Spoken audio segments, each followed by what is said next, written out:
Welcome back to 8482 Media. Today I'm going to quickly show you guys the best export settings for Rumble, right? So we're on DaVinci Resolve. We want to be able to export our videos to Rumble. This is how you do it. So once you've created a timeline, you right-click the timeline, go to Timeline, Timeline Settings, click on that, and now make sure you're on Format, go to Timeline Resolution, and we're looking for 1920 by 1080. So there we go. We click OK. Now you guys can edit, do everything you need on this timeline. Once you're done editing, we'll go to the deliver page. And now this is the good stuff.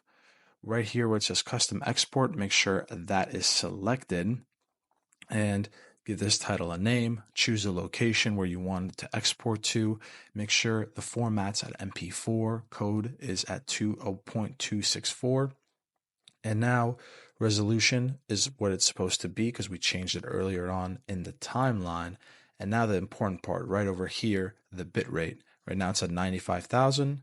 We want it to be 45,000 at maximum.